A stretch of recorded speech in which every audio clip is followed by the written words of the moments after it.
नमस्कार, मनी गुरु के इस खास पेशकश में आप सभी का स्वागत है। मैं हूं स्वाति रायना। ज्यादा जोखिम के बिना हाई रिटर्न का फायदा उठाने के लिए इंडेक्स फंड एक अच्छा ऑप्शन हो सकते हैं। इंडेक्स फंड ऐसे म्यूचुअल फंड जहां किसी विशेष इंडेक्स के स्टॉक्स में ही निवेश किया जाता है और पिछले कुछ सालों में पैसिव फंड के एयूएम में अच्छी खासी वृद्धि भी देखने को मिली है। तो क्या एक्टिव फंड के मुकाबले पैसिव फंड से ज्यादा मुनाफा बन रहा है? जानेंगे एक्टिव और पैसिव दोनों में निवेश के फायदे। हमारे साथ है दो खास एक्सपर्ट्स, परिचय करा देते हैं। हमारे साथ है कमायनी अनिरुद्ध नागर, सीईओ वेल्थ बजाज कैपिटल, और Kshitij Mahajan, CEO Complete Circle Wealth. Kamayani और क्षितिज दोनों का बहुत स्वागत है आज मनी गुरु के इस खास कार्यक्रम में शामिल होने के लिए। इंडेक्स फंड या फिर जब भी हम पोर्टफोलियो बनाने की सोचते हैं तो यही दिमाग में आता है कि कैसे फंड से अपना पोर्टफोलियो कंस्ट्रक्ट किया जाए। तो क्षितिज, मैं आपसे सबसे पहले जानना चाहूंगी, म्यूचुअल फंड का जो पूरा संसार है काफी ज्यादा बड़ा है, उसमें बहुत सारे टाइप के फंड है जो निवेशकों के लिए मौजूद हैं। तो क्या एक क्राइटेरिया होना चाहिए किसी को कोई फंड चूज करने के पीछे? स्वाति, धन्यवाद। Always a pleasure to be with you on your show. तो एज एज जैसे हम बात कर रहे हैं कि म्यूचुअल फंड अपने आप में एक बहुत बड़ा ओशन है और बहुत हर तरह के एसेट क्लास के लिए एक फंड अवेलेबल है। जहाँ तक की बात करें, जो जो इन्वेस्टर जो नया इन्वेस्टमेंट शुरू कर रहा है, इसका नया एक इनिशिएटिव है इन्वेस्टमेंट करने का, इसके लिए इंडेक्स फंड से बेहतर कुछ नहीं है। क्योंकि लार्ज कैप फंड बाइस रहता है, इंडेक्स फंड जो ज़्यादातर आपके अवेलेबल है। दूसरा, बात करें तो एक्सपेंस में बहुत कॉस्ट इफेक्टिव है। जो ऑलरेडी थोड़ा इवॉल्व इन्वेस्टर है वो लार्ज कैप इंडेक्स फंड और साथ में मल्टी कैप और फोकस फंड कैटेगरी में इन्वेस्ट कर सकता है। जो पूरा मंझा हुआ इन्वेस्टर है, जिसको काफी सालों से इन्वेस्टमेंट कर रहा है और मार्केट के डाउनफॉल और अप ट्रेंडिंग मार्केट जिसने देखी है, तो इसलिए वहाँ पे वो index fund large cap focus के साथ मिड कैप और स्मॉल कैप फंड या कोई सेक्टोरल फंड भी ऐड कर सकता है। पर ये सब चीज़ों का चयन करने के लिए आपको डिसाइड करना पड़ेगा कि गोल की अवधि क्या है। क्योंकि इक्विटी इंडस्ट्री 5 साल से कम सही नहीं है, क्योंकि वो बहुत रिस्की हो जाता है। अगर आपको इक्विटी में प्ले करना ही है तो उसके लिए बैलेंस फंड या फाइनेंशियल मॉडल फंड कैटेगरी की जाती है। और एटलीस्ट एक नए इन्वेस्टर के लिए पैसिव इन्वेस्टमेंट की जरूरी एक अच्छी शुरुआत हो सकती है। बिल्कुल। तो पैसिव इन्वेस्टमेंट से शुरुआत हो सकती है, पैसिव फंड या फिर इंडेक्स फंड इसको हम कहते हैं। कमायनी, जैसा मैंने शुरुआत में बोला, इंडेक्स फंड पिछले कुछ टाइम में काफी अच्छा परफॉर्म कर रहे हैं। एयूएम भी बड़ा है इंडेक्स फंड का, पैसिव फंड्स का, और न्यू इन्वेस्टर के लिए भी एक नया अट्रैक्शन का ये कारण बना है जो पूरा इंडेक्स फंड का यूनिवर्स है। क्या वजह आपको लग रही है जो ये इंडेक्स फंड है काफी ज्यादा पॉपुलर होते जा रहे हैं? देखिए, थैंक यू स्वाति, आप मुझे यहाँ बुलाने के लिए। आपसे और आपकी ऑडियंस से बात करना हमेशा बहुत ही एक अच्छा एक्सपीरियंस रहता है। बहुत ही सिंपल है स्वाति। देखिए, पैसिव इन्वेस्टमेंट जो होते हैं ना, वो आपको ज्यादा उसमें ट्रैकिंग नहीं करनी पड़ती, आपको बहुत ज्यादा ध्यान नहीं देना पड़ता कि स्टॉक जो है उसमें कैसे परफॉर्म कर रहे हैं। आपको उस फंड्स में से फंड में ज्यादा डालना चाहिए, पैसा निकलना चाहिए। पैसिव इन्वेस्टमेंट का मतलब यही होता है कि भाई जो भी आपका इंडेक्स है, जिस इंडेक्स को वो फंड ट्रैक करता है, वो इंडेक्स में जो स्टॉक्स है उन स्टॉक्स में पैसा लग जाता है। जैसे इंडेक्स मूव करता है वैसे वो स्टॉक्स के हिसाब से वैसे ही आपका पैसा भी मूव करता है। बहुत ज्यादा आउट परफॉर्म कभी नहीं करते इंडेक्स फंड्स ओवरऑल मार्केट को, मगर जिस तरह से इंडेक्स चलता है उसी तरह से ये चलता जाता है। पैसिव रहता है, ज्यादा उसमें परेशानी बार बार पैसे डालने निकालने की नहीं आती। ये टैक्स एफिशिएंट भी होते हैं क्योंकि आप उसमें पैसा आप बार बार सेल और बाय नहीं करते, तो आपको जो टैक्सेशन होता है वो बार बार लगता नहीं है। तो आपके लिए वो समझना और उसे करना वो भी बहुत मच इजियर हो जाता है। और इसीलिए ये कैटेगरी एक ऐसी है जो कि लोगों को पसंद आती है। इसीलिए इसमें आप देखेंगे कि एयूएम बढ़ता जा रहा है। इंडेक्स फंड अपने आप अपना रीबैलेंसिंग करते हैं एक्सक्यूज मी। जैसे स्टॉक मूवमेंट्स होते हैं, इंडेक्स के मूवमेंट्स होते हैं, वैसे इंडेक्स फंड्स अपने आप स्टॉक में से बाहर आना, स्टॉक में ज्यादा ऐड करना, वो अपने आप एडजस्ट कर लेते हैं। वो रीबैलेंस खुद ही होती है। इसीलिए उसमें ज्यादा जो भी निवेशक हैं उन्हें ज्यादा उसमें परेशानी उठानी पड़ती नहीं है। परफॉर्मेंस ट्रैकिंग बहुत इजी होता है। ये कुछ वजह है जिसकी वजह से इन फंड्स में पिछले कुछ सालों में बहुत इजाफा हमें दिखाई दिया है।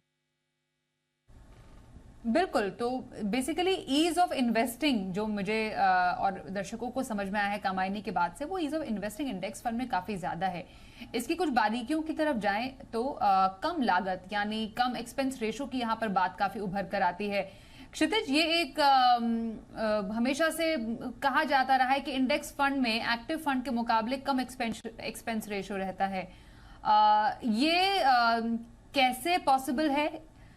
कितना फायदा एक इन्वेस्टर को होता है जब वो इंडेक्स फंड में इन्वेस्ट करते हैं as compared to actively managed funds?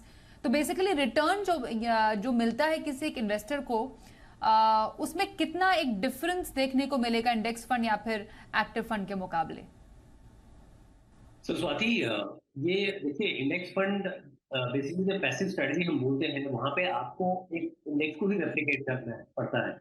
मान लीजिए आपने निफ्टी 50 इंडेक्स फंड में पैसा इन्वेस्ट किया है, तो निफ्टी में जो मूवमेंट हो रही है, जो भी एल्गो है या जो भी आप प्रॉफिट ड्रिवन इन्वेस्टमेंट होती है, वो टोटली निफ्टी को रेप्लिकेट करता है। जो उसका एक्सपेंस पार्ट होता है वो ट्रैकिंग एरर के रूप से आ जाता है, अदरवाइज वो टोटली निफ्टी को रेप्लिकेट करता है।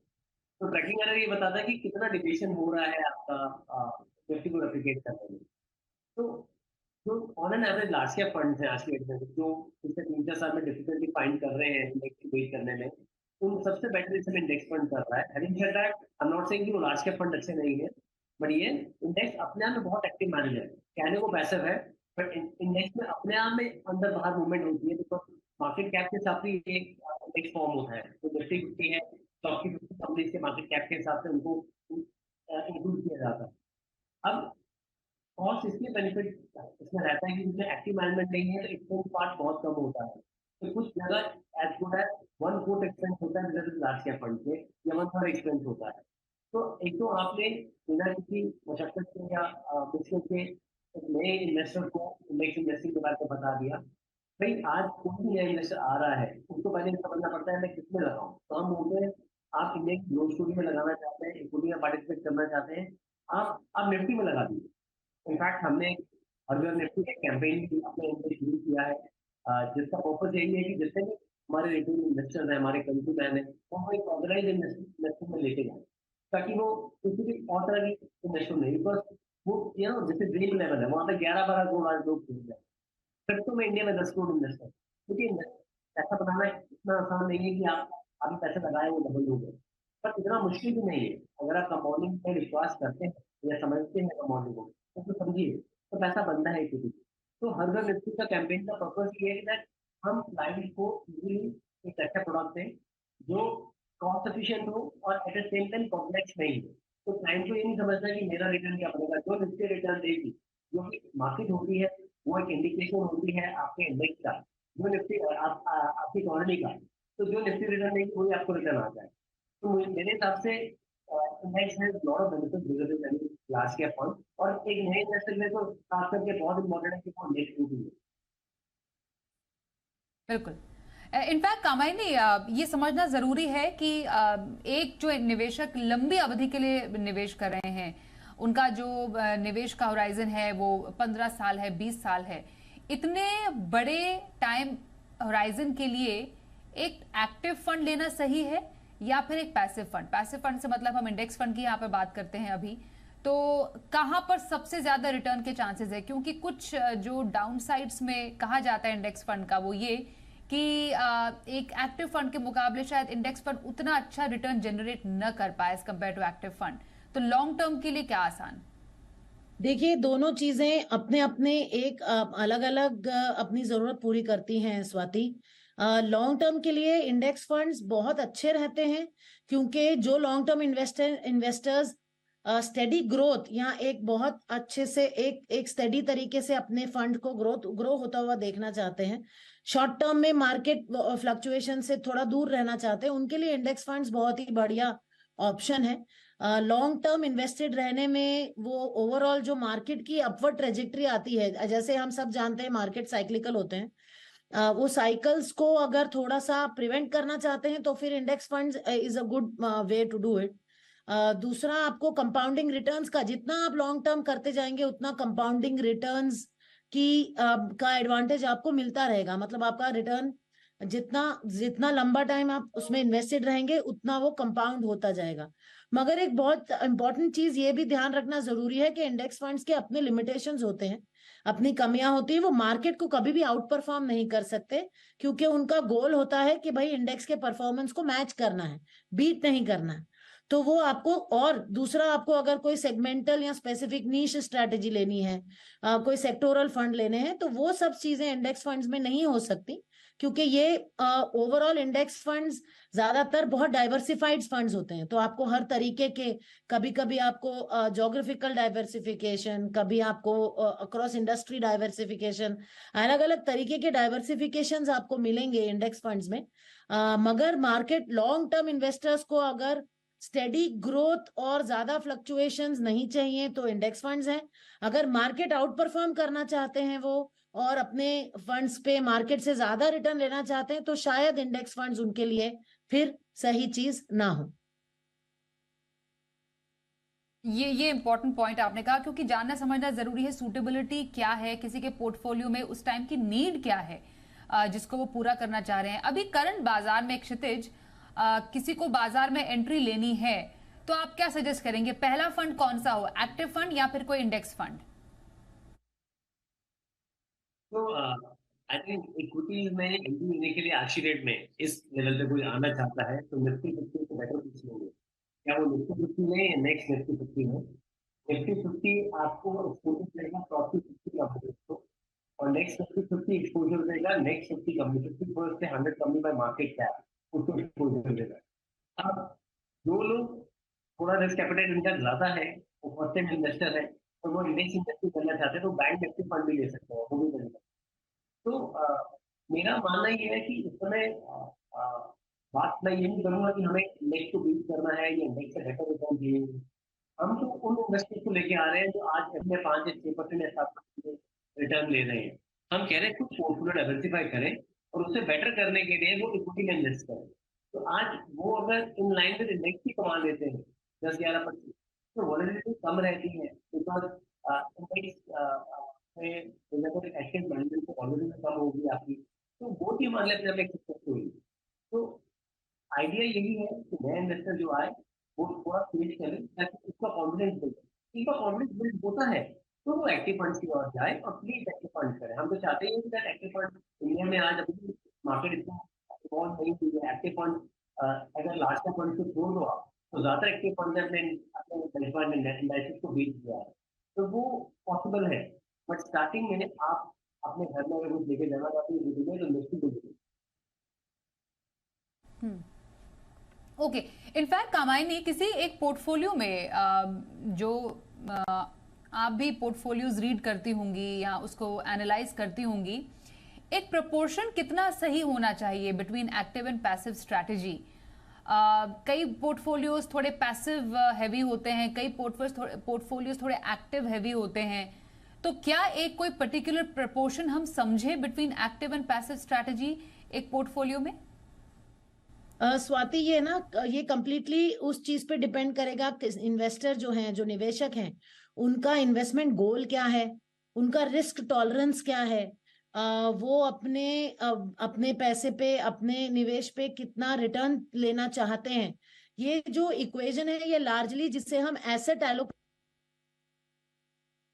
है कि आपका बहुत सारी चीजें हमें निवेशक की जज करनी पड़ती हैं। जैसा कि मैंने कहा आपको कि उनका एज, उनके इन्वेस्टमेंट गोल्स, उनके रिस्क टॉलरेंस, और उसके बाद ही हम ये रेशियो डिजाइन कर पाते हैं। इट इज वेरी इंपॉर्टेंट, बहुत जरूरी है कि कोई भी निवेशक बल्कि जब तक वो एक किसी अच्छे फाइनेंशियल, सर्टिफाइड फाइनेंशियल प्लानर से बात ना कर लें, तब तक इस रेशियो को मेरे हिसाब से डिसाइड करना थोड़ा मुश्किल है। सब चीजें कंसिडर करना जरूरी है, रिस्क रिटर्न रेशियोज हैं, डाइवर्सिफिकेशन है पोर्टफोलियो का, हर चीज को कंसिडर करके तभी इस रेशियो पे हम पहुंच पाएंगे। ऐसा कोई पर्टिकुलर थंब रूल नहीं है कि क्या क्या रेशियो होना चाहिए। हर इन्वेस्टर के लिए, हर निवेशक के लिए ये रेशियो अलग हो सकता है।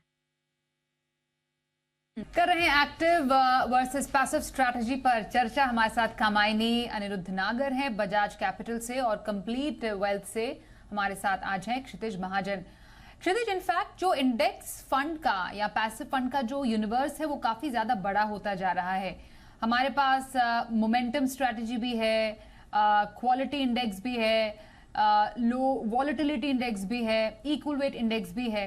तो एक इन्वेस्टर्स कैसे चूज करे कि उसके लिए कौन सा इंडेक्स फंड सही है?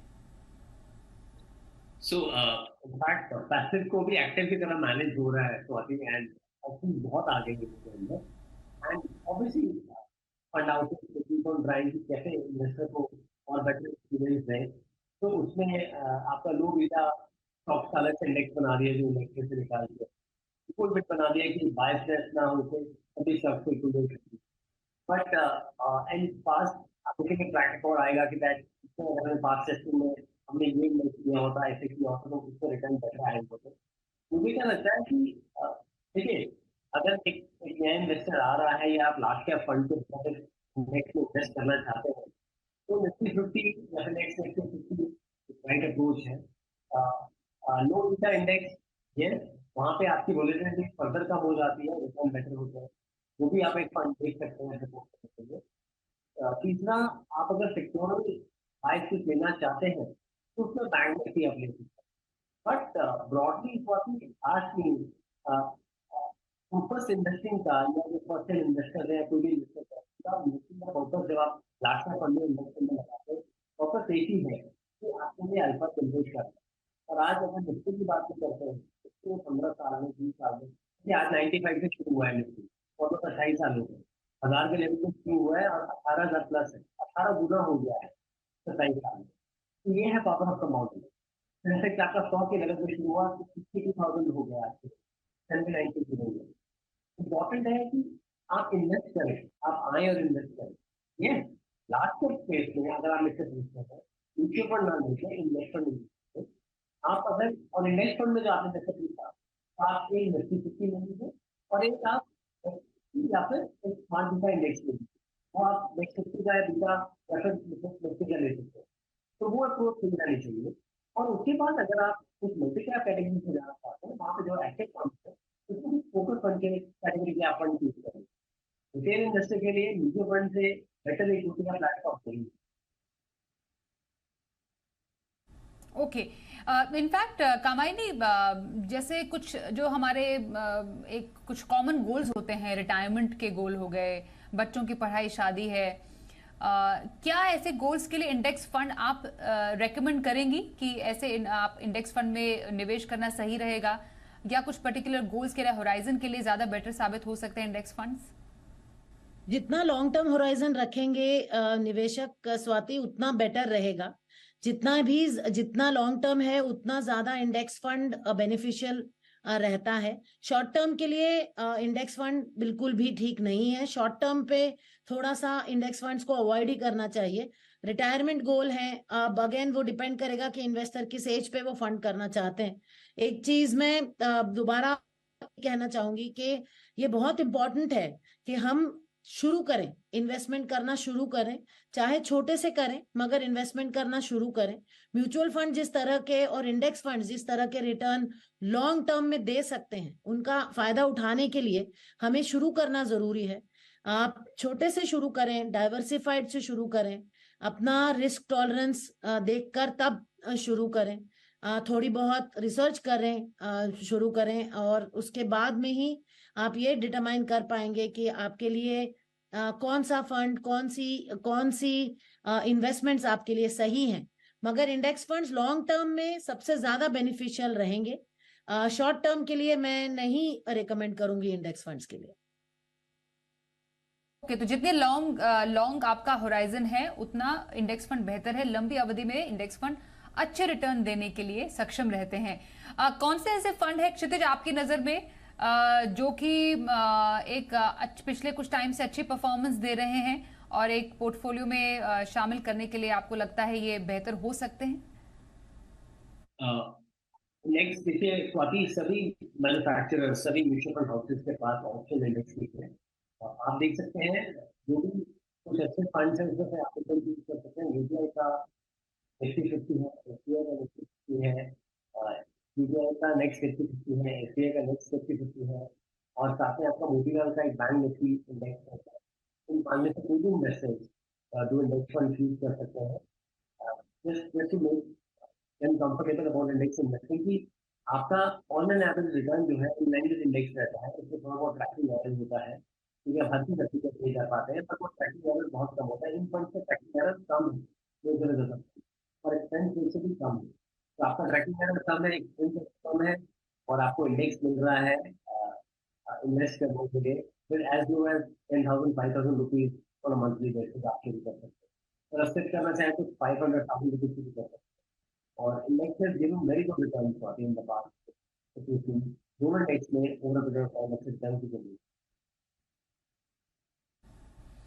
एब्सोल्युटली। तो इंडेक्स फंड जितना लंबी अवधि में रखेंगे उतना कारगर आपके लिए हो सकते हैं।